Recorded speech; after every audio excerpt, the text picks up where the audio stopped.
Oye, doy la bienvenida a este nuevo espacio, el desafío hacia interior, así le hemos llamado, un espacio que busca descubrir un escenario de valor en el hecho de conectarnos. Así que hemos estado en varias conversaciones con distintos amigos que han estado participando dentro del programa de televisión y a quienes también nos están viendo por YouTube, les invitamos a que se suscriban a nuestro canal Desafío 2030 y así van a poder ver esta y muchas otras conversaciones que estamos compartiendo con ustedes. Estamos en una primera ronda de presentarnos. Ahí veo que están llegando algunas otras personas invitadas. Entonces, Hola. quiero dar también la bienvenida al Jota, que está ahí. Jota, si te podéis presentar ahí de entrada. Hola Pedro, vale. Eh, Mi nombre es José Miguel Muga. Estoy invitado por Pedro a tener una conversación sobre cómo se ve la participación ciudadana en este proceso que estamos viviendo. Posteriormente a esto, por dónde vamos a salir con la participación ciudadana. Así que disponible cuando corresponda a conversar con ustedes sobre ese tema. Súper, bienvenido Jota. Gracias, Pedro. Quiero pedir también a Carla que se presente. Hola, yo soy Carla Silva, soy la productora del programa Desafío 2030 y súper contenta de que estemos realizando este tipo de conversatorios, de intercambio de ideas, para de alguna manera poder seguir aportando con el trabajo que estábamos haciendo desde Desafío 2030 al desarrollo sostenible. Así que muchas gracias por participar a todos. Muchas gracias, Carla. Le quiero pedir también a Patricia, que la veo ahí. Hola, ¿cómo están? Tania. Aquí estoy, Talia. Sí, bueno, mi nombre es Talia Patricia, de aquí de Concepción. Soy mamá, emprendedora, activista contra el cáncer. Y estoy contenta de estar aquí nuevamente y llegué corriendo a ver esto el tema que nos convoca. Saludos a Muy todos. bien. Gracias, Tania. Bienvenida nuevamente. Y Gracias. quiero también, veo ahí a Aldo Aspilcueta. ¿Cómo estás, Aldo? Hola. Hola, ¿qué tal? Me presento. ¿Qué tal? Soy Aldo Esplicueta. Bueno, estoy participando aquí, invitado por Pedro, también para participar de esta conversación sobre participación ciudadana y el mundo en el que estamos ahora, como post-COVID, digamos, o durante el COVID en realidad. Y bueno, estoy interesado en temas de innovación social y participación también. Toda esa suma de temas yo creo que ha sido una conversación muy interesante la que creo que vamos a tener acá. Gracias. Genial. Gracias, Aldo, por participar. Y veo también a Leto. ¿Cómo está, Leto? Hola, hola a todos, hola Pedro. Aquí estoy súper bien en realidad, descansando, por fin. Bueno, me presento, ¿cierto? Soy miembro del Ecobarrio Villa Santa Elena y también soy profe de inglés, entonces con este tema de las clases online estoy medio vuelto loco durante la semana, pero ahora ya estoy descansando por hoy. Está bien, está bien. Oye, dale la bienvenida a todos y también a quienes nos están viendo desde casa. Comentarles que tenemos un canal en YouTube, Desafío 2030, y si quieren ver esta y otras conversaciones se pueden suscribir arribita ahí en el link. Y también de alguna forma, parte de lo que estamos haciendo responde a una cosa que nos sucedió en el programa de televisión. Lamentablemente no podemos salir a grabar fuera de Chile y muchas de los contenidos que nosotros grabamos, de cual nos sustentamos, es en estos viajes y en la imposibilidad de viajar, ya lo habíamos comentado en otra nota, nos hicimos la pregunta de, bueno, ¿qué hacemos? Y lo que miramos fue que teníamos una increíble red de amigos, de amigas que están en distintas partes del mundo, y que lo más entretenido que podíamos hacer hoy día, dado que todos estamos desde las casas, es a conectarnos en conversaciones que nos interesan, que nos motivan, y creamos este espacio que le llamamos el desafío es interior. Así que tiene todo un trasfondo. Obviamente, como este es un programa que está siendo grabado, las opiniones que cada uno pueda lanzar son de su propia responsabilidad, así que por ese lado dejar eso expresado. Y quiero agradecer también a un par de de amigos que nos están ayudando. Por un lado, a la viña Gilmore, que a través de el vino Viño nos está apoyando en esta iniciativa, y también a Sasa Dorali, que hace mucho rato que nos está apoyando en el proceso. Así que, básicamente, vamos a partir la conversación hoy día desde una perspectiva bastante particular, porque hoy día estamos todos en una suerte de confinamiento en las casas y nos está haciendo replantear una serie de situaciones. No es lo mismo que hace 4 meses, eso es una evidencia, y la pregunta ahí que surge es, ¿qué me pasa con todo esto? ¿Qué me pasa con esta situación? ¿Qué mundos se me abren? ¿Qué mundos se me cierran? Entonces me gustaría preguntarle al J que llegó ahí, ¿cómo ves tú esta situación de habitar la ciudad desde esta nueva perspectiva? A ver, bueno, estás haciendo una pregunta sobre como qué me pasa, ¿no? Pero también me haces a mí lo que me pasa es que encuentro que estamos en un momento fascinante y al mismo tiempo dramático. Entonces, tenemos que, o por lo menos nosotros acá en la casa, tenemos que combinar la capacidad de ser espectadores de algo histórico y al mismo tiempo lidiar con nuestros propios ánimos de qué hacer con esto, cómo organizarnos, cómo cuidar a nuestra gente, etc. Ahora, respecto a la ciudad o los habitantes de la ciudad, quiero poner un par de temas aquí sobre la mesa. Uno es que la gente estábamos lanzados yo diría que hace varios años hasta ahora, a ir hacia protegernos, cuidarnos, cerrar nuestros espacios, cerrar nuestros barrios, poner rejas, hacer condominios, vivir en condominios como algo aspiracional. Estábamos como lanzados a esta mecánica dinámica de protegernos, ¿no? Hay una especie de protegernos de, de los otros, de la delincuencia, y también en una dinámica muy orientada a la privacidad, a la intimidad, a que no se metan con mi vida, que no conozcan mi vida, que no sepan lo que yo hago, a encerrarnos. Eso es muy distinto a dinámicas antiguas de los años 80, mucho más abiertas.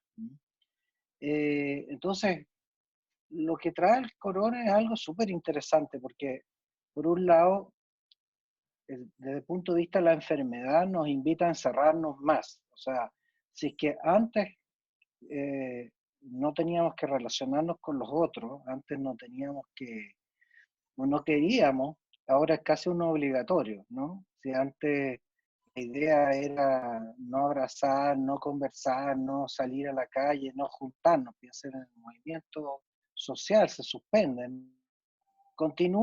¿Voy por el camino que tú quieres, Pedro, o quieres Mira, que aquí no haga hay ningún algo? camino, aquí vamos a ir tejiendo esto con los hilos que cada uno trae. Ya, dame 2 minutos y termino lo que quería presentar, ¿no? Lo que les estaba diciendo que nos, nos estábamos concentrando en esto de la privacidad cuando vino el corona. El corona nos obliga a estar más enclaustrados. Sin embargo, la economía que va a generar el post-corona, que yo creo que es lo que más importante que miremos en este minuto, esa economía nos va a poner frágil, nos va a desproteger, nos va a, a, a obligar a generar redes solidarias. Así que lo que veo es un desafío por delante, porque va a haber que lidiar, por un lado se mantiene esta cosa de menos socialización, pero por otro lado estoy seguro que va a pasar que se va a requerir de la comunidad, de los vecinos, de los conocidos, los parientes, que sé yo, va a requerir abrir realidades, ¿eh? Abrir complejidades con respecto a crisis económicas que puedan estar ocurriendo ya, y eso va a producir una cierta autenticidad de en qué situación realmente estamos, cuál es la vida que realmente tenemos y cuál es la ayuda que necesitamos. Entonces aquí yo veo que hay una tremenda oportunidad para los líderes sociales, comunitarios, de encauzar una conversación solidaria, de relacionamiento, de acercamiento con la gente. Y para poner un pelo más en la sopa, yo diría que esta sobreintimidad que se genera dentro de las casas, o sea, yo creo que nadie durante mucho tiempo había tenido tanta experiencia de compartir con su propia familia tantas horas al día, ¿no? Lo que en algunos casos puede ser bueno y fortalecerlo, en otros casos puede ser crítico. Entonces, ahí también hay un ámbito que va a requerir una ayuda exterior, una contención exterior, que yo creo que va a producir una apertura. Entonces, estamos entre las tendencias que nos convocan o nos empujan a una privacidad y a una protección, a una sobreprotección, versus un mundo que nos obliga a abrirnos, a exponer nuestra intimidad, a buscar relaciones solidarias, a abrirnos a los vecinos y a la gente con la cual estamos acostumbrados a conversar intimidades, ¿sí? A saludar, cómo está el perrito, pero distinto es, no tengo trabajo, en la casa ya no soporto más la situación de la casa, lo que sea que fuera, ¿no?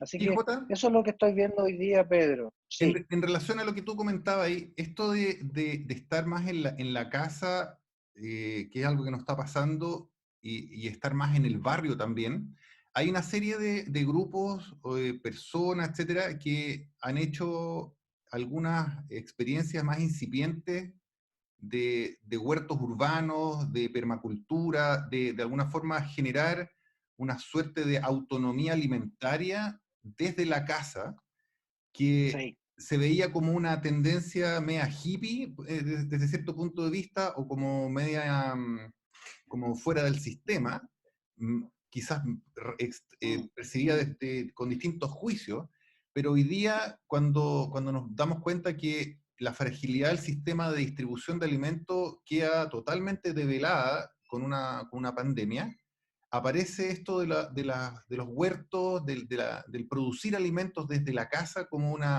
alternativa. Entonces, en esta conversación es bien interesante porque dentro de las personas que están invitadas, y que ya estoy viendo algunas caras bien conocidas ahí, ya han tenido estas experiencias hace varios años. De hecho, bueno, Roque es agrónomo. Veo ahí también que llegó Mario Tapia. Mario está en California ahora, y están llegando otras personas que han pertenecido o integran este concepto de ecobarrio. Entonces me gustaría preguntarle a Roque, ¿cuál es el rol que juega una comunidad que es capaz de producir sus propios alimentos? Bueno, eh, hola a todos, un gusto, soy Roque. Bueno, como les comentaba, esto de estar en casa, que es la primera célula, ¿cierto? Y el estar un poco dependiendo tanto de la tecnología, del computador, de la tele, que quedamos como sobreestimulados, empezamos a necesitar esto verde, la naturaleza, la plantita, plantar, nos damos cuenta que eso es súper importante y empezamos a generar este vínculo, empezamos a reconocernos con el vecino. Nosotros en las huertas, por ejemplo, de los blogs de Ñuñoa o de las viviendas sociales, de los patios coadministrados por Cuéntanos un sus poquito dueños. lo que hacen ahí, Roque. Cuéntanos más detalle de lo que Sí, ahí ustedes lo hacen. que hacemos es que transformamos los patios comunes en huertos, sean estacionamientos, peladeros o microbasurales, que finalmente la basura se vuela. Y ahí, a través de la huerta, la gente se empieza a encontrar, empieza a conversar sobre el romero, que salió una flor, entonces empieza a generarse un vínculo y un sentido del cuidar, del pertenecer, ¿ya? Y ahí es donde pasan cosas que a veces no se pueden lograr con la sola palabra. Entonces, lo interesante de los huertos urbanos, aparte de que sean productivos, de que podamos generar una lechuga, o que podamos tener un tecito para la guatita después del asado, o no sé, para la guagua que tiene gases. Lo interesante es que también hay una oportunidad para el tema de las abejas que te comentaba con el tema de la sequía, y para los pájaros también, que están bajando al bosque de la montaña, así como el puma, y están buscando lugares donde refugiarse, que perfectamente pueden ser flores que nosotros también podamos incorporar a nuestros jardines o a nuestros patios, y la importancia del árbol urbano. Por ende, yo creo que el rol de los huertos urbanos hoy día es fundamental. Creo que es un nuevo gremio que están haciendo, y quizá un poco silencioso, hippie, como dices tú, pero en verdad con un contenido muy fuerte, que es el de darle la autonomía y la fuerza a estas células y a los barrios, que como vemos con el estallido social, los barrios fueron más o menos los que respondieron y se organizaron solos. Entonces, creo que hay un gran potencial en Chile y en todas las ciudades de poder lograr hacer huertos urbanos en los pequeños espacios que tenemos con el agua que tenemos. Paso la pelota para don Edison de Ecobarrio, porque nos cuente un poco qué están haciendo allá. Yo conozco hace años, están al lado de la universidad y están haciendo un trabajo increíble, así que le paso la pelota a Edison para que nos cuente un poco qué pasa por allá.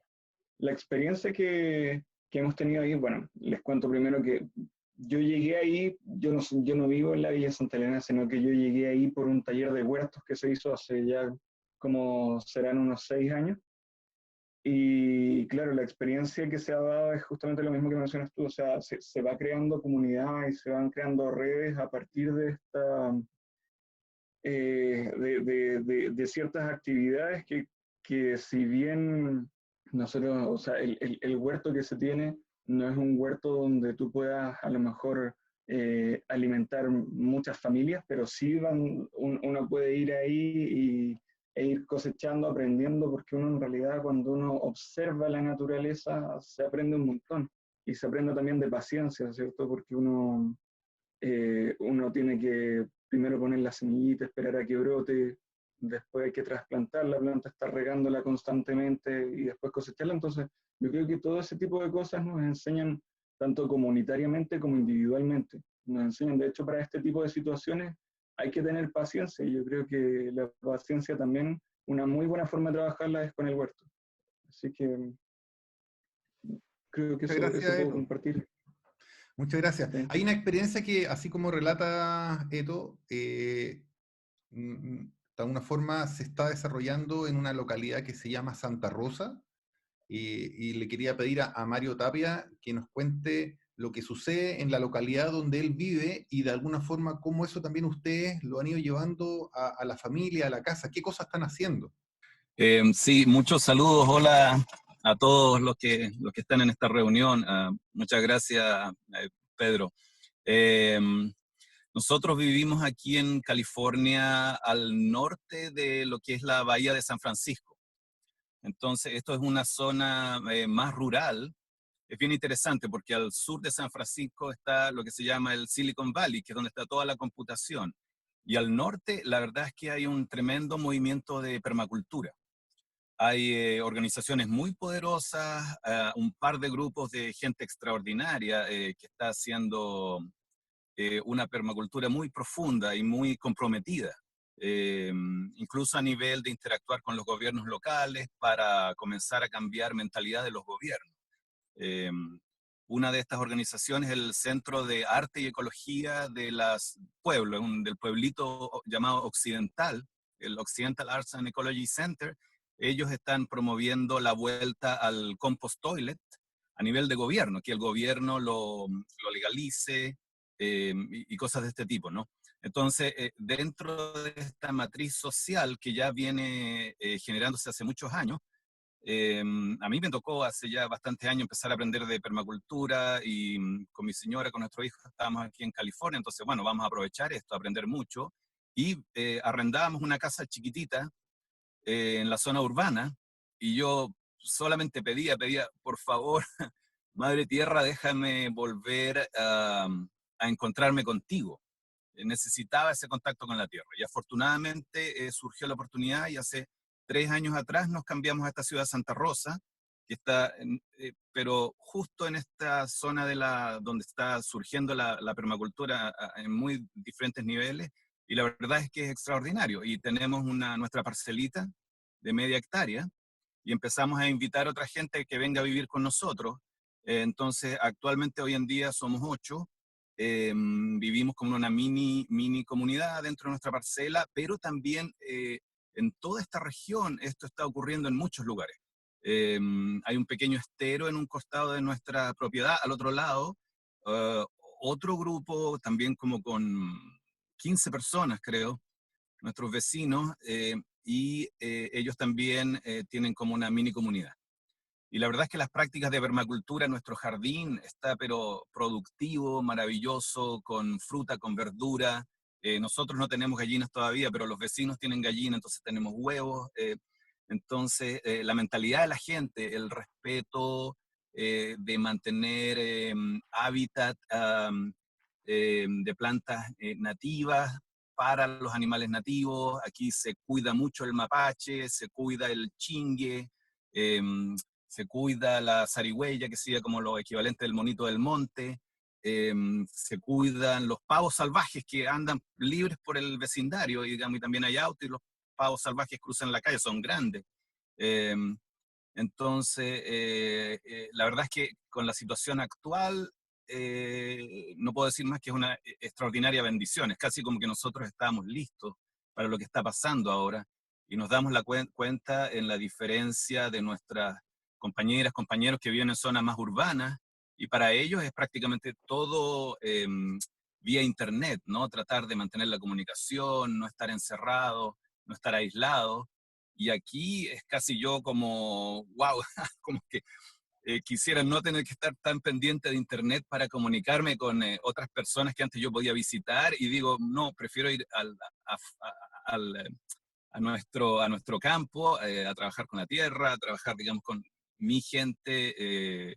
Es casi como que siento que mi cuerpo necesita incluso aún más ese contacto terrestre en estas circunstancias, por el estrés, yo pienso, por un poco como esta energía de un gran trauma colectivo, de todo lo que está ocurriendo.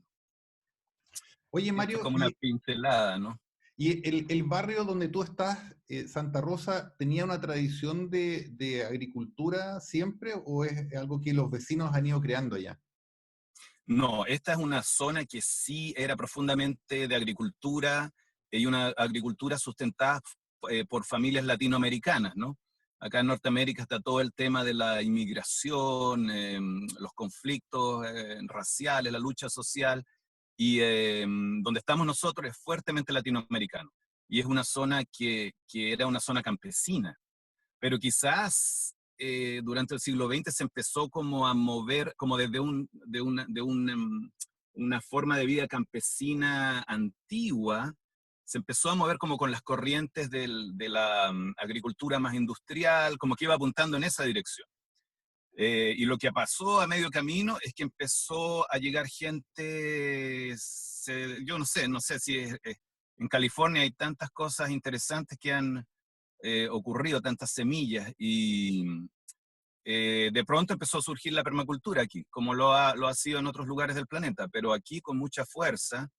Entonces como que llegó esta nueva ola que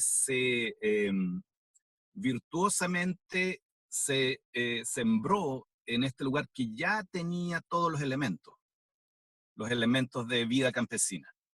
Entonces llegó la permacultura como desde los años 80, creo, cuando empezó el Centro de Arte y Ecología de Occidental, y ya ellos empezaron digamos, poco a poco a introducir esto, y ahora está casi como, en esta zona por lo menos, la gente conoce de permacultura. Como cualquier persona, algo hace que es más ecológico, más sustentable, hay mucha conciencia. Pero sí, existía una historia previa de raíces campesinas, y raíces campesinas latinoamericanas e indígenas también, porque acá son muy fuertes los grupos indígenas que subsistieron, digamos, la colonización, y aún están presentes hoy en día, enseñando. Oye, Mario, mira, en Chile, o al menos en lo que se ha estado desarrollando en el ecobarrio, y le quería preguntar a Carla Silva en relación a explicarnos en qué consiste la permacultura, porque probablemente nosotros lo estamos hablando y lo entendemos re bien, pero hay muchos quizás que están viendo esta misma cápsula de contenido que no tienen ese acercamiento o con la distinción o con las implicancias de lo que significa una permacultura. ¿Nos podría explicar en más detalles en qué consiste, Carla? Sí, claro, mira, sin ser la experta en el fondo en permacultura, pero sí tener un acercamiento, desde mi mirada es como el ser humano en el fondo habita los territorios en base a la naturaleza, siguiendo los patrones de la naturaleza, siguiendo el ritmo de la naturaleza. Cosas tan básicas como, por ejemplo, que si tú te vas a hacer una casa, pongas todo lo que es ventanas, ventanales, hacia el lado norte para que te dé el sol y por lo tanto ocupes menos energía de iluminación o de calefacción. O tengas tu diseño en el fondo de casa pensado con un huerto, con un espacio para, si es posible, obviamente, con algunos animales, como nombraba ahí Mario, las gallinitas, y ir generando de manera comunitaria un entorno, una ayuda en el fondo, una colaboración entre la comunidad para poder habitar un espacio. Y desde esa premisa, en el fondo, el proyecto del ecobarrio que de la Villa Santa Elena que nombraba el Eto, ha ido durante varios años tratando de desarrollar ese tipo de iniciativas.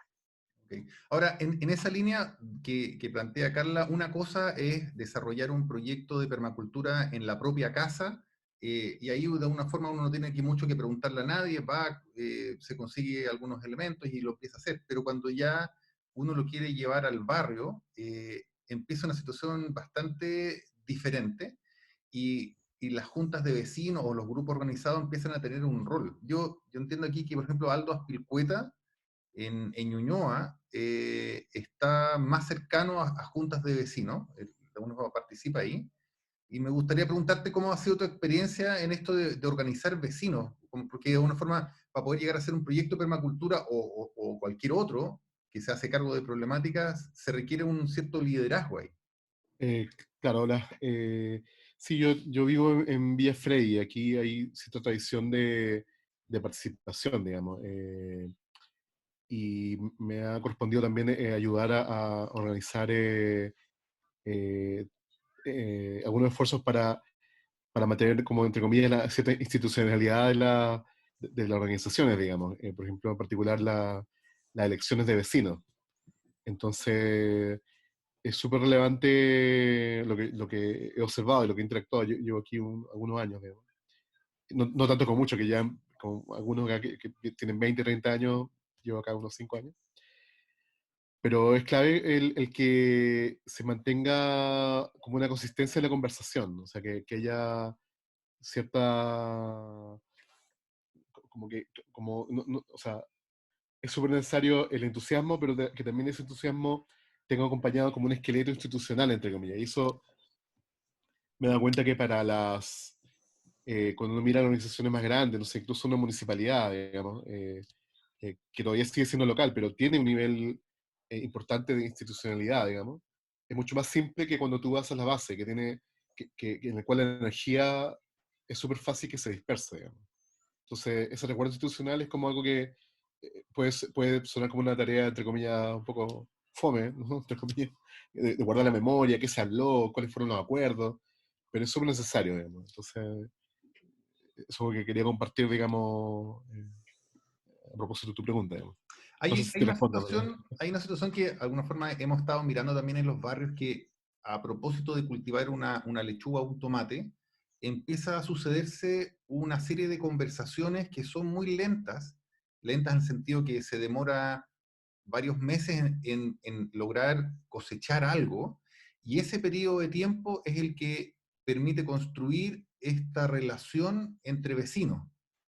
y de alguna forma me empiezo a aprender los nombres del vecino. Ya no es alguien que pasó por la calle y no sé ni cómo se llama, sino que, hola Juan, hola María, y empiezo a tener una relación. ¿Cómo de alguna forma el huerto ayuda a reconstruir ese tejido social? Ahí le quería preguntar un poco a la Caro, porque la Caro también ha tenido un acercamiento muy distinto y yo valoro muchísimo. Entonces, Caro Vargas, ahí, ¿qué has visto tú en relación al tejido social? Es un proceso inverso, como que se empieza a trabajar comunitariamente por tener un espacio, por recuperar un espacio. General me pasó en las experiencias en la Juan Antonio Ríos y en la Legua Emergencia, que era recuperar espacios totalmente abandonados que eran focos de riesgo, ¿no? Por zoonoses, microbasurales y tráfico también. Entonces, desde ciertas organizaciones impulsamos este esfuerzo y hay un capital social enorme, porque muchas de las familias de barrio vienen del campo, de la migración del campo a la ciudad, muchos trabajaron la tierra, entonces ahí hay un capital social que siempre existió, hay una memoria de cómo cultivar, de cómo trabajar, como entre varios de hecho, y trabajar un espacio, entonces ahí todo se pone. Y lo que me pasaba, o lo que empezó a pasar, y que también observé en el ecobarrio, es que en el ecobarrio de la Santa Elena, es que empezaban a construir en conjunto, en espacio abierto, y después la gente empezaba a guardar las semillas en su casa y empezaba a cultivar en la casa. Y entonces era como un ir y venir del espacio que se recupera comunitariamente y empieza a cambiar la cultura privada, por así decirlo, dentro de las casas. Después, ¿qué es lo que pasa ahora? ¿O qué es lo que he observado yo como en los últimos 10 años? Una cosa así. Que se empieza este esfuerzo por trabajar todos juntos, por recuperar espacios, pues si no, esto está mal, nosotros podemos hacerlo, hay más herramientas, hay más profesionales también, entonces todos los que tienen, los antiguos, así, la gente que venía, los abuelos que venían del campo tienen ese capital, y gente joven que tiene los estudios, ¿no? Y están vinculados como con grupos voluntarios de universidades, y ahí hay un intercambio súper interesante, y después empieza este proceso de ir y volver del espacio común, afuera, público, pero recuperado por todos, y empiezo yo también a reciclar en mi casa, a llevar ¿cómo se dice? Como todo mi residuo al lugar a donde pueden ser reciclados. Entonces creo que ahí hay un tema como de cultura, de impacto que empieza como a transformarse a poco como que se va contagiando y a través de mi propia casa, ¿no? O por ejemplo en algunos edificios en Peñalolén, donde reciclaban todos juntos, también necesariamente tenían que ponerse de acuerdo porque cómo reciclaban todos juntos en un mismo piso, o sea, hay gente que recicla y otra no, entonces tenían que separar y tenían que tener un espacio dentro donde uno misma tira toda la basura, el incinerador ese o no sé qué, y a un lugar en donde separar. Entonces ahí necesariamente yo necesito comunicarme con otro para poder pedirle que este es el espacio para las tretas, para el cartoncito, o vincular a alguien de la misma comunidad para poder ver qué hacemos con los residuos. Entonces, Ahora, más Caro, allá de... en Dime. especial en la situación de cuarentena en la que estamos viviendo hoy día, ¿qué crees tú que ha jugado como rol los ecobarrios? Porque de alguna forma se generó un tejido social. Uno puede ver hoy día barrios que están conversando, pero es una conversión que venía de antes. Se instaló alguna suerte de tejido social ahí. Sí, yo no sé cómo, lo que pasa es que yo ahora volví hace poco, no tengo tengo vida de barrio como con gente que trataba de conectar ahora, pero yo no sé cómo lo hacen, por ejemplo, en el ecobarrio ahora en cuarentena. Cómo reciclan, cómo si hay como turnos, o... Claro, ya hay una red conectada, ya está instalado de antes, pero acá, por lo menos en San Felipe, yo estoy en San Felipe, lo que ha pasado es que la gente se ha empezado como a organizar en cooperativas. Yo conocía un par, pero habían unas pocas y ahora hay muchas, así como que todo el mundo te vende y bueno, San Felipe es una zona bien rural también, entonces aquí hay un montón de gente que tiene chacras o está vinculado a ciertos proveedores de huertas de ahí, de la vuelta de la esquina, por así decirlo. Entonces hay harta cooperativa ahora, que andan repartiendo, un solo grupo repartiendo Quizás canastas o cosas así, pero yo esta, no sé más cómo... Quizás esta pregunta la puede resolver Eto. ¿Qué has visto tú en el ecobarrio Santa Elena que han hecho en esta situación particular ahí? Hay turnos de riego. En esta fecha, como ya empiezan a bajar las temperaturas, los turnos se están dando día por medio. En cuanto al reciclaje, tuvimos que nosotros cerrar nuestro punto limpio por ahora, decirle a la gente que mantenga, que trate o bien bueno, no sabíamos cuánto iba a durar esto, entonces en un comienzo le dijimos, traten de dejar todos los residuos en sus casas y en su debido momento se abrirá el punto limpio. Resulta que todavía no lo abrimos porque también puede ser un foco de contagio y no queremos que pase eso tampoco en nuestra comunidad. Pero la forma que hemos tenido de organizarnos, por ejemplo, hoy día en la mañana hubo 2 charlas, una que tenía que ver bueno, ambas eran de manejo de residuos, una tenía que ver con residuos orgánicos y lombricultura, y la otra tenía que ver con ecoladrillos. Entonces, hemos tenido que ir adaptándonos un poquito a las circunstancias de ahora. No toda la gente es de la villa, pero seguir haciendo actividades de las formas que podamos hacerlas, tratar lo menos posible. Igualmente ahí cuando va el ecobarrio, yo no he ido en este último tiempo, pero tengo entendido que todos tienen que ir con su mascarilla, guantes y tomando las medidas necesarias de todas formas. Sí, gracias, Eto. Oye, Jota, en relación a lo que tú estás ahí trabajando en general en lo que es participación ciudadana, en estas tensiones que se producen en la tradición y en la modernidad, ¿qué interpretación te genera esto de los ecobarrios? Mira, muy interesante. Yo diría que por un lado hay una conexión de los más viejos, me refiero a mi generación y gente mayor, de que, lo voy a decir como en una frase resumida, el tomate tenía olor a tomate, ¿ya? Y eso es algo que se perdió en los últimos tiempos. Uno va al supermercado y el tomate es un tomate que uno puede saltar arriba del tomate, las naranjas te pueden durar 2 meses y no se pudren, no sé, hay una artificialidad que se añora. Y si tú le preguntas, o sea, he hecho el ejercicio, lo he hecho explícitamente, le pregunto a la gente qué es un ecobarrio, qué entiende usted por un ecobarrio, la verdad que nadie de la gente normal, digamos, la que está en la calle, entiende, ni sabe, ni podría definirlo, y supone y pega palabras, pero no dice yo conozco un ecobarrio, yo vivo en un ecobarrio, no dice.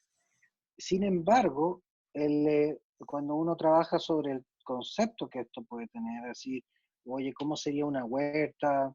No hay nadie que no diga, eso es algo que me encantaría que pasara. Y aquí viene una pregunta para el resto, que es, y, y voy a hacer un comentario también previo, ¿no? Antes de la pregunta, que es, cuando tú dices, partiste en la conversación hablando como de que esto es una práctica hippie, o yo diría, hasta ahora ha sido una práctica más bien marginal, donde hay gente, que, no voy a decir rara, pero que ha logrado hacer esto, o sea, se ha logrado crear un espacio, tiempo para poder hacer esto, una responsabilidad para poder hacer esto.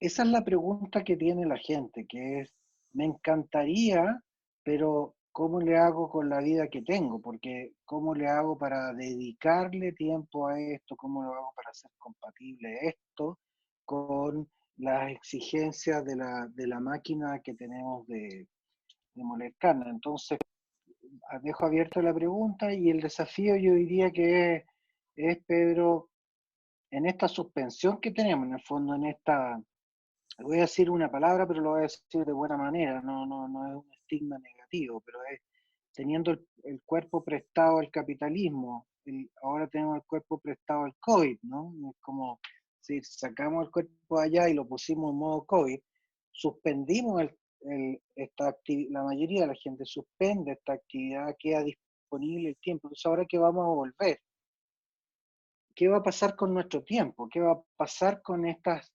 añoranzas de ecobarrio, que nunca se llamaron así, pero añoranzas de poder cultivar? Alguien habló, no sé si fuiste tú, pero igual después me parece que Mario insistió en ese punto, la autonomía alimentaria, ¿no? Entonces, darnos cuenta de pronto que, y si gastamos menos tiempo en meternos en la dinámica y en la máquina de producir para que después nos alimenten por el otro lado, captamos ese tiempo y lo ponemos en una máquina comunitaria de autoproducción, de autonomía alimentaria, de autonomía de protección, de seguridad, de salud, lo que sea. Ahí hay cambios que pueden pasar. Entonces, ¿cómo ven la evolución del tiempo? Una pregunta que, ¿cómo ven que va a pasar con eso? Es ¿Quién una le quiere pregunta que responder? tengo. ¿Quién quiere responder la pregunta? Yo, La Carla.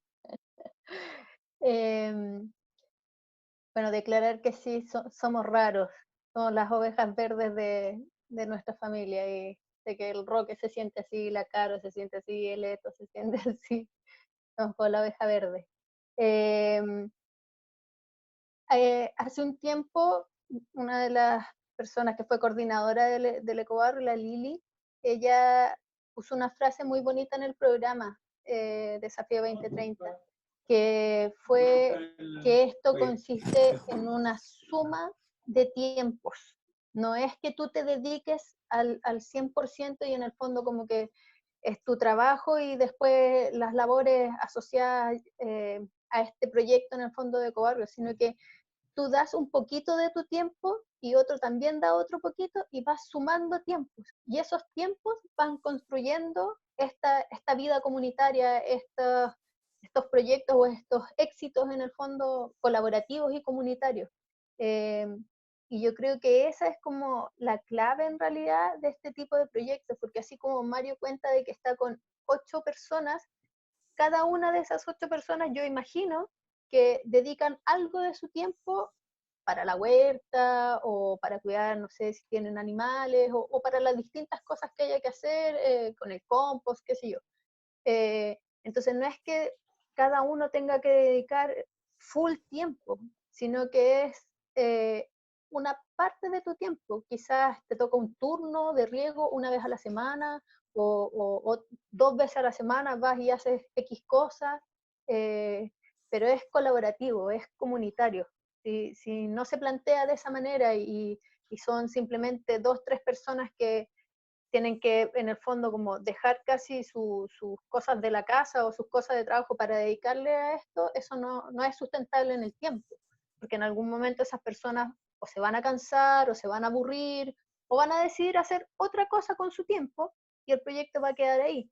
Entonces, lo que más cuidamos en el fondo, o lo que yo más veo que hay que cuidar en este tipo de proyectos es que sea colaborativo, que todos tengan una participación, que todos se hagan cargo de una parte del proceso, porque eso es lo que lo hace sustentable en el tiempo. Muchas gracias Carla. Le quería preguntar a Felipe, que lo veo ahí, Felipe Reyes. No sé si estás ahí. Cuéntanos un poquito de ti y cómo llegaste a esta conversación. Hola, soy Felipe Reyes, soy estudiante egresado de Agricultura Ecológica del IPMA. Yo sigo el programa de Desafío 2030, que lo encuentro muy bueno. Ojalá que lo sigan haciendo porque es un aporte para Chile, en verdad. Como ver otras culturas y otras vivencias en temas de sustentabilidad y eso. Y este tema, ayer estuve en una charla sobre manejo holístico, que también hablábamos de esto mismo, que esta crisis es una gran oportunidad para ayudar a pequeños agricultores. Eso es algo positivo de todo lo que está pasando ahora, de lo horrible de todo eso. Entonces yo creo que es una gran oportunidad para cambiar la mentalidad. También preguntarse cómo quieres vivir, qué políticas públicas hay que mejorar y cambiar. También me he dado cuenta que sinceramente a la agricultura orgánica o agroecología o regenerativa, el gobierno no le da mucho apoyo sino que hay que guiarse por una ley que es la 20.089. Además, te pide muchos requisitos y es muy cara para poder ser orgánico. Y es una transición de 3 años. Hay un aspecto que plantea Felipe que me llama la atención y lo cruzo con parte de la vivencia que Tania también ha tenido. Más que yo relatarlo, Tania, me gustaría también cómo tú relacionas estas vivencias que nadie pide, que te llegan, y que de alguna forma uno tiene que tener una capacidad de enfrentar este desafío interior, que es como le hemos llamado también a esta misma cápsula. Entonces, si nos puedes compartir un poquito de tu experiencia y cómo también lo relacionas con esto que estamos conversando. Me llama la atención que hayan más hombres que mujeres esta vez en esta reunión. Para los que no estuvieron en la mañana, que estuvimos en una conversación también, yo soy de Concepción y hace 2 años fui diagnosticada con un cáncer de mama en etapa 1. Fui tratada y durante ese periodo me convertí en activista contra el cáncer de aquí de Concepción, viendo este mundo que es tan oculto de la enfermedad como el cáncer, con todos estos paradigmas. Y avanzando en eso, llegué a desarrollar un proyecto que es un podcast de conversación respecto al cáncer de mama, que se llama Salvé el Mundo Hoy. Ese es como mi eslogan, voy a sacar lo mejor del cáncer de mama. Sin saber yo que era capaz de meterme en este mundo de las comunicaciones, y estábamos en la etapa que íbamos a hacer difusión y viene la pandemia, y aquí estoy, con ustedes conectada. Y a tu pregunta, son tantas cosas que yo quería más que nada contar en el fondo de que claro, haber pasado por una enfermedad que es este freno obligado, esta cuarentena que a mí me la impusieron hace 2 años, ahora yo me daba cuenta que estamos todos como en esta misma sintonía, pero que bueno, que al menos estamos en una cuarentena, pero no estamos pasando por todo esto de la enfermedad del cáncer que viví yo, que me sentía mal física y emocionalmente. Nosotros ahora estamos confinados, pero estamos sanos y estamos con la capacidad de empezar a crear y a conversar lo que está pasando aquí. De hecho, en el podcast aparece una conversación con un centro médico que se llama Casa Vive, que son médicos con el estilo de vida saludable, una filosofía ahí bien potente. Y hablamos de esto, de que el alimento puede ser tu cura, y un montón de cosas ahí, de los alimentos, de alimentarse de las plantas. Pero esta conversación fue antes de la pandemia. Entonces todo esto como que desemboca en algo que tiene tanto sentido ahora, que sí que teníamos que darnos cuenta de cómo era nuestro consumo, de que, como te digo, que este alimento podía ser nuestra medicina. Y aquí estoy tratando de volver a reconectar un poco con, con mi salud y la de mi familia. Y para hacerlo un poquito más resumido, nosotros hace como 10 años hicimos un huerto aquí en el patio de mi casa, en Concepción. Yo vivo cerca del aeropuerto. Este es un condominio que tiene más o menos 200 casas. Y en ese tiempo yo debo confesar que nosotros somos emprendedores. Entonces dentro del emprendimiento tuvimos una crisis económica potente, tuvimos una quiebra. Y a partir de eso, de esta falta de recursos, quisimos agarrar la tierra y plantar lo que necesitaríamos para ser sustentable, que eso fue mi marido el que lo hizo, y además como una terapia, donde él todo esto que estábamos pasando como que lo entregó a la tierra, y la tierra le entregó como esa energía. Y tengo unas fotos en Instagram que sale mi hija de cosecha que hicimos aquí afuera. Es un sitio chiquitito. Eso fue hace 10 años atrás. Pero siempre teníamos esta idea de que podríamos ser sustentables, y bueno, nos tocó ahora de cajón esto. Y nuestra comunidad ya hace unos meses que se viene organizando porque los municipios de Concepción y Talcahuano le entregan a las personas composteras. Y están haciendo talleres de huerto urbano, de compostaje, pero como algo, como decías tú, como chic, como buena onda, como esa gente que se reúne de repente. Yo no pude participar, pero sí me di cuenta de lo que ellos han hecho. Yo vivo cerca de la entrada y ellos están reciclando el aceite, tienen un lugar para reciclar el vidrio y el plástico.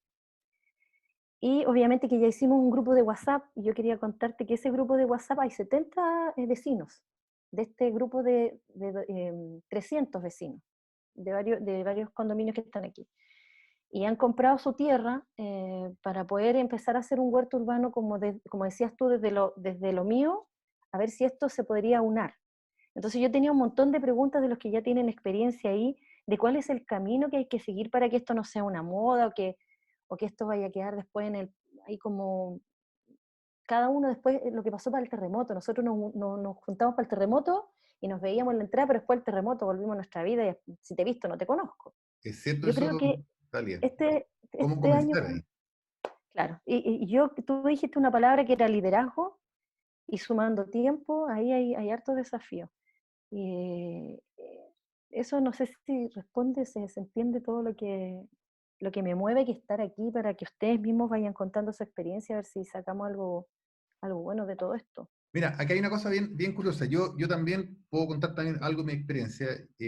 Siendo bien novato en esto de la permacultura y también de buscar producir alimentos desde la casa, yo tengo una única gallina, ¿ya? Que fue el experimento que empecé a hacer en la casa.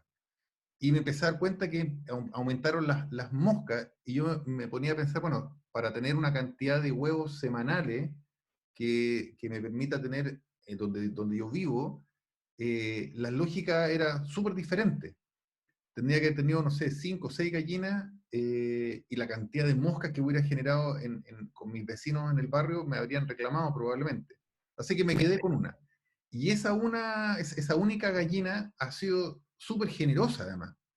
Y también es como uno se siente como aprendiendo todo el rato, a prueba de error, va aprendiendo a conectarse con la tierra, como decía Mario, como que empezáis a abrazar esta historia que sabéis que la tienes encarnada de alguna parte de tu fibra genética y que llegó el momento de poder hacerla. Entonces, ahí hay una cosa bien interesante que yo le quería preguntar a Rocky, porque él ha tenido harta experiencia también con grupos de lo que tú ves que le pasa a las personas cuando empiezan a conectarse con estos mundos de aprendizaje. La ecoalfabetización o la sensibilización que sucede con el contacto con la naturaleza, claramente que activa dentro de nosotros una actitud, una forma de un aprendizaje, porque realmente estamos un poco alienados de la naturaleza, parece que fuera algo como lejano y en verdad lo necesitamos para estar bien. Allá en el desierto de Atacama, en Caldera, donde trabajamos con huertos también, en el hospital, en la Junta de Vecinos, la gente tiene la necesidad de lo verde y se afecta cuando no está lo verde. Entonces pasa a ser algo vital para el ser humano. Entonces creo que se empieza a generar una sensibilización desde el cariño, desde el involucrarse en un proceso vivo. Creo que también pasa mucho con los niños que se descubren ellos también, que están en proceso de crecer y son más sensibles a los cambios también. Creo que parte también está de la conversa, esa conversa oh, salió una flor. Entonces es un evento que sucede y creo que de esa conversa surge un poco ese reconocer, pero como dices tú, a veces es un poco complicado porque volvemos al mundillo que estamos acostumbrados, a la máquina, como decía, y se nos olvidan todas esas cosas. Entonces, ¿cómo poder darle una continuidad?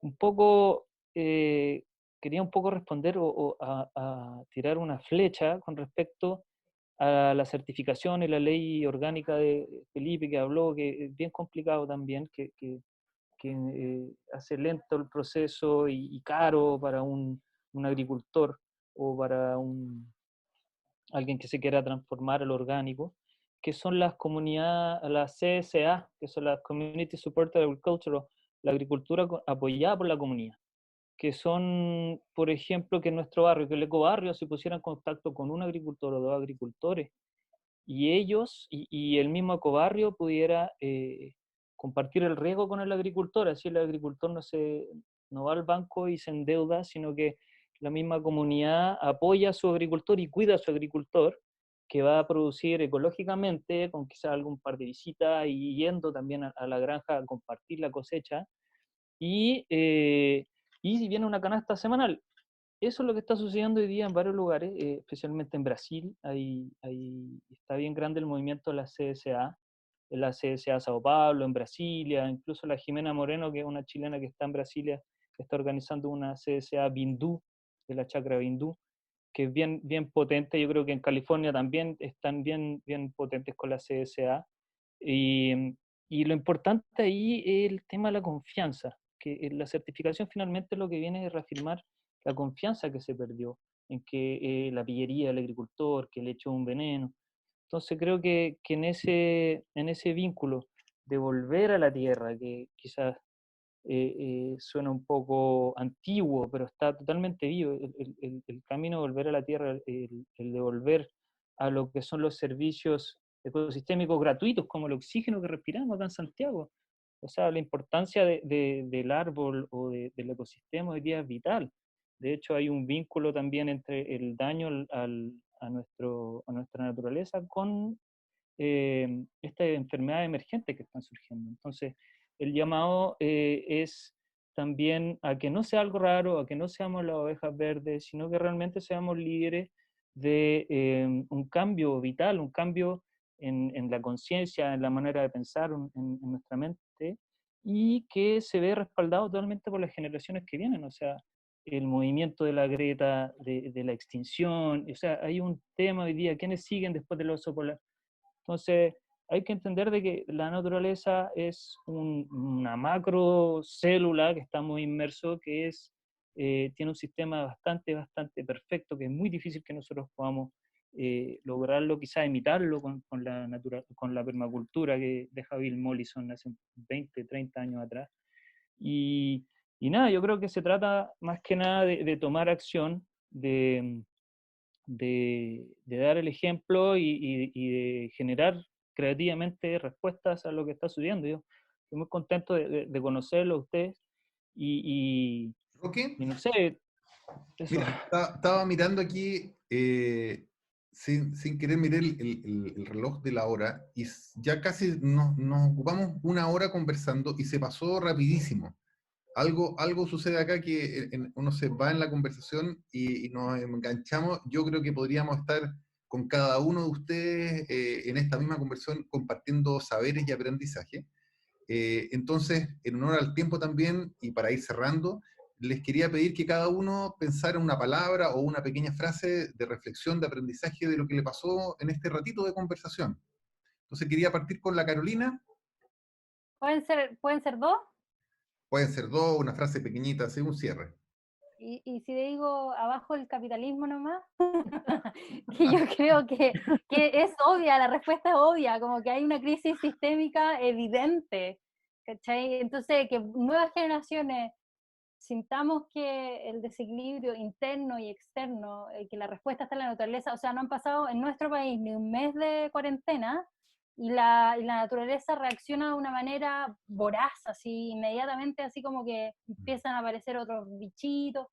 Tú decís, loco, está ahí afuera. Nosotros, yo creo que de mi generación hay muchos conscientes de eso, pero hay poca acción todavía. Hay mucho discurso político, pero estar ahí cultivando todos los días. Yo estuve en el inicio así como practicando cuando te conocí a ti, Pedro, en el ecobarrio, y eso fue hace caleta tiempo, pero era una cosita tras otra cosita. Entonces yo creo que esa es mi frase, como que la crisis es la gran oportunidad, y si está una nueva crisis que yo creo que es gigante, es bien importante, demostrarnos otros modos de vida, yo creo que hay que aprovechar hasta el fondo, así que poner en todas las discusiones esta misma oportunidad. Absolutamente. Eso. Mario, por el lado tuyo, ¿qué aprendizaje, qué se te aparece en la emoción en esta conversación? Gracias, Pedrín. Tengo una gran emoción, digamos, de escuchar, estando aquí a la distancia, y escucharlo a todos ustedes, porque siento que cada persona que habló, la verdad es que los admiro mucho. La forma como ustedes están conectando su comprensión, su corazón con su palabra, mucha claridad, me gustaron mucho los mensajes. Y eso me da una gran motivación y esperanza y fuerza. Y agregaría que estemos muy atentos, los que no estamos más con como el rol cultural de hombres que sí apoyemos mucho a las personas que están en este rol cultural de mujeres para que emerja el nuevo liderazgo femenino que se necesita mucho. Muchas gracias. Súper. Muchas gracias, Mario. Jota, ¿qué aprendizaje, qué sensación te queda de esta conversación? Bueno, me encantó la conversación, gracias Pedro por la invitación y comparto contigo que el tiempo fue increíblemente, se hizo cortísimo. Como estaba diciendo Mario, ¿no? Que ahora lo que pienso es que tenemos un desafío re grande, porque es como que, miren, tengo una imagen de que pasó un maremoto, o está pasando un maremoto que va a dejar un montón de islas, entonces hay que crear puentes. Yo creo que el mérito de lo que viene por delante, más que destruir lo que estaba, es cómo creamos puentes entre lo que ya teníamos y lo que queremos tener. Entonces, a mí la innovación es eso, no es algo particularmente nuevo, sino más bien cómo conectamos estas maneras de vivir que hasta ahora son más marginales, más de prototipo, de experiencia prueba, etcétera, cómo esas maneras de vivir las conectamos con la manera más masiva de vivir y generamos una nueva era, una nueva época, tenemos la oportunidad. Eso, muchas gracias Pedro. Muchas gracias, Jota. Le quería preguntar a Aldo también, en ánimo de cierre. Aldo también trabaja en el mundo de la construcción, en el mundo inmobiliario. ¿Qué aprendizaje rescatas de esta conversa? Bueno, primero que nada, gracias Pedro por convocarla primero que todo. Y coincido que el tiempo pasó volando en realidad. Yo creo que comparto con Jota que hay un desafío, porque yo creo que el título de la canción que nos convocó ahora a esta conversación fue como el COVID, como el mundo COVID, y yo diría también post-COVID, digamos. Y yo creo que actualmente, por ejemplo, constituye un desafío cómo hacemos una conversación. Yo creo que el mero hecho de crear una conversación es desafiante. Estoy pensando ahora en mis propios vecinos, digamos, porque tenemos un canal de WhatsApp, pero eso no da como para una conversación un poquito más allá de resolver problemas contingentes, digamos. Y lo que tenemos que crear son conversaciones como de futuro, digamos, conversaciones de cómo construir un futuro. Entonces yo creo que ahí está digamos, mi reflexión final, digamos, la importancia de cómo creamos conversaciones como esta. Digamos, no sé si con este mismo canal, pero cómo tomamos los tiempos dispersos de estas islas, que la metáfora de José Miguel, para reconstruir el continente, por así decirlo. Muchas gracias, Aldo. Felipe, te quería preguntar, ¿con qué sensación te quedas? ¿Qué aprendizaje rescatas de esta conversación? Mira, la verdad, con varios. Primero, motivación. Y agregar a esto la multidisciplina de varias carreras, ya sea sociólogo, psicólogo, arquitectura, paisajismo, todas las carreras que puedan aportar a esto. Y también innovación. Yo creo que mi emoción tiene que ver un poco con el nombre del programa, ¿sí? Creo que tenemos un desafío que invita a la experimentación. Eso es como lo que me queda de todo esto, que tenemos que experimentar para poder llegar a algo y llegar a esas conexiones nuevas que requiere el tiempo. No sé si se escucha bien, porque es un problema de conexión. Gracias, Eto. Talia, ¿qué emoción te queda de esta conversa? Emoción, sabiduría. Creo que lo que hablaron de recién con eso de lo verde, creo que nosotros, sin saberlo y de forma así como orgánica, buscamos este rincón de lo verde. Y yo quiero contarte que hace unos días hice un rincón zen, agarré todas las plantitas que tenía y me las puse en la salida del patio, y ese es mi rincón zen y se lo voy a prestar a mi familia, sin entender lo que estaba haciendo, te das cuenta como de forma orgánica. Así que sabiduría creo que todos la tenemos y estoy súper confiada de que vamos cada uno en lo suyo, tú con tu gallina, yo con mi arbolito, vamos a ir tratando de sacar esto. Y esa es mi palabra, sabiduría. Y entre comillas lo que quería contarte que aquí donde yo vivo, en este barrio, de 300 casas, tú te imaginarás la cantidad de basura que sacábamos. Y después de esta crisis, cada vez estamos sacando menos basura. Y cada vecino tiene que ir a dejar su basura.